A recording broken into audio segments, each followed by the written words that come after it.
Good evening. Welcome to Equity Access News, your home for all your financial insights and real-time stock quotes. I'm Sandra. Let's get to business. Zimbabwe's Q2 platinum output increased by 4% in comparison to the same period last year, coming in at 115,000 ounces. This, according to the latest statistics released by the World Platinum Investments Council.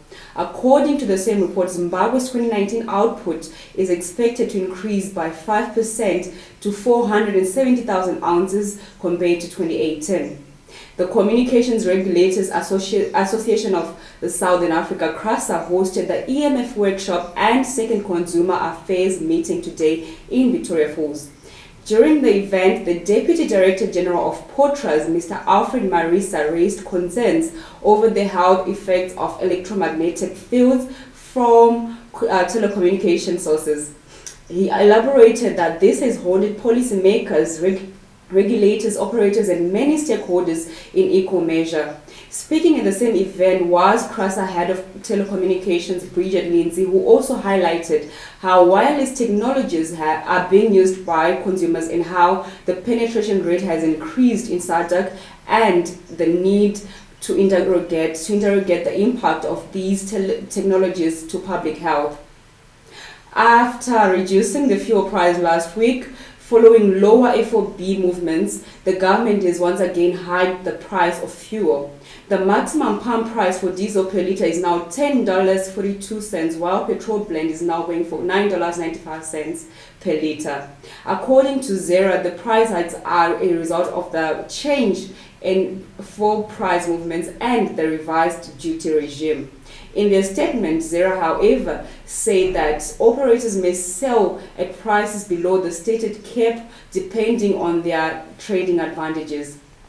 Somalia's economy is expected to grow by 2.9% this year from 2.8% last year, before growth quickens to 3.2 to 3.5% in the medium term.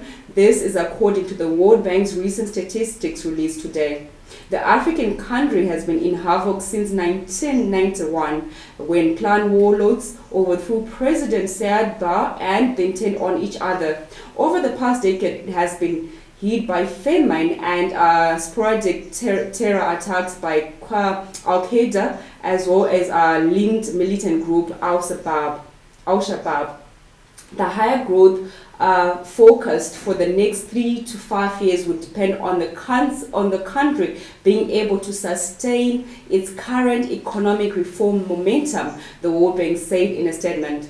According to the World Bank, the tax collected by the government increased by 29% last year as the economy recovered from a drought in the previous year, and the government changed its tax policies.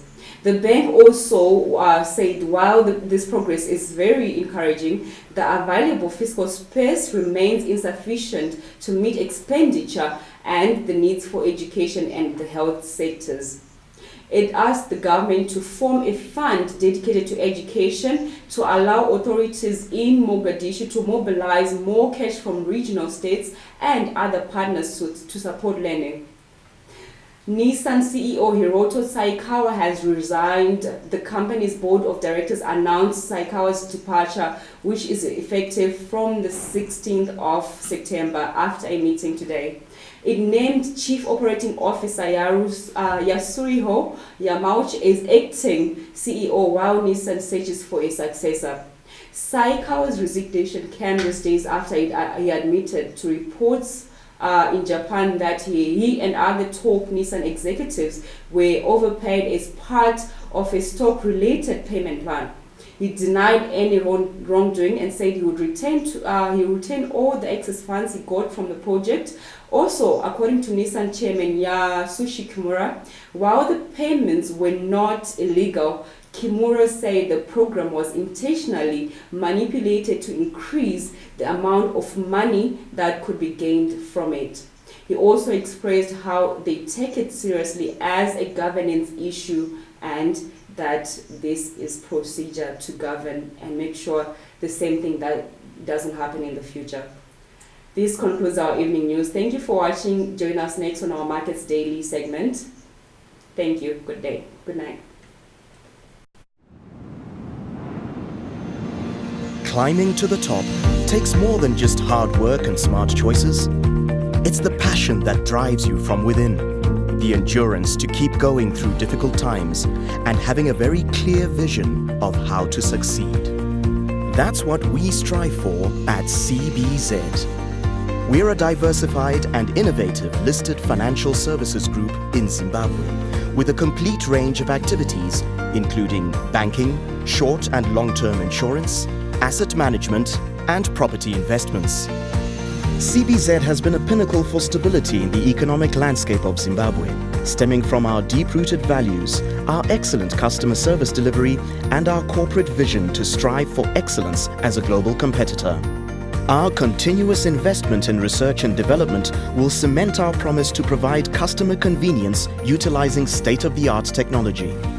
Relationships are at the core of what we do. We understand, however, that strong, long-lasting partnerships are not built overnight. With over 3 decades of wealth management, we have come to understand our clients and their specific investment requirements. Our unique mix of skills ensures that investment opportunities are examined from all perspectives.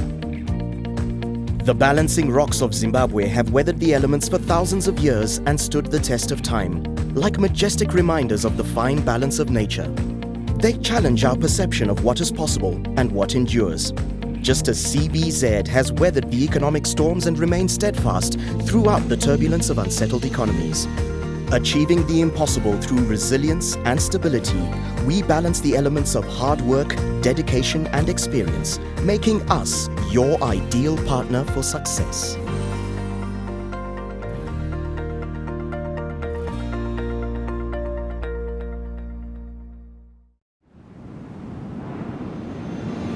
Climbing to the top takes more than just hard work and smart choices. It's the passion.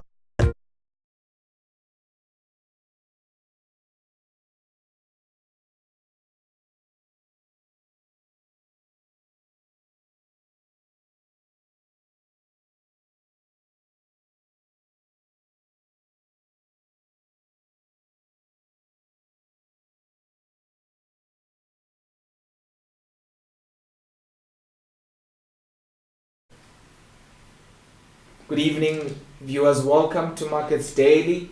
Well, it's been almost pretty much a bloodbath across all the markets, with the all-share index losing 1.98%. The industrials also shedding by a similar margin, coming in at 2.02% in the negative. The ZSE top 10 slumping 2.92%, while the mining's index just inched upwards by about 0.32%. Well, the breakdown would stand as follows: Econet, Delta, Cassava shedding, while also Padenga as well as Sitco also shedded significant values. The only stock that is in the positive today was Old Mutual, which gained 2.38%. They, of course, being INSCO, Sitco, as well as BAT plus NAB Foods remaining constant. The trend has been pretty much in a negative as investors try to make head or tail of what is actually playing out in the economy. And Old Mutual, they being a gainer there. Of course, Old Mutual is a fungible stock with the listing on the Johannesburg Stock Exchange. And as you can see there's been that positive movement in that particular regard.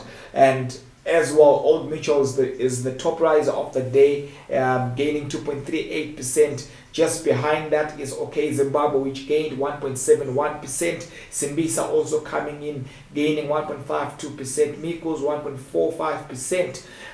After's remaining pretty much constant. Then on the negative trajectory in terms of the fallers, you have Cassava, which shed 4.13% to 119.84 cents.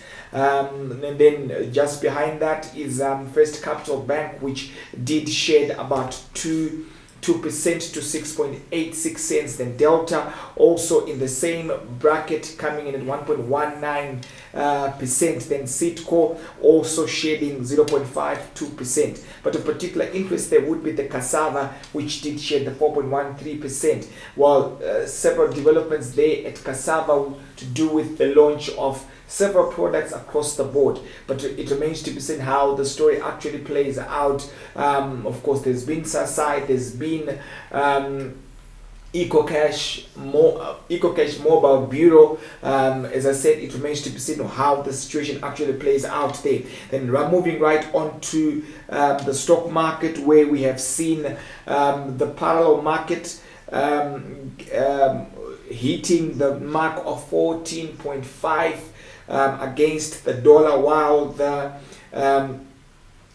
the interbank market is just at about 10.27.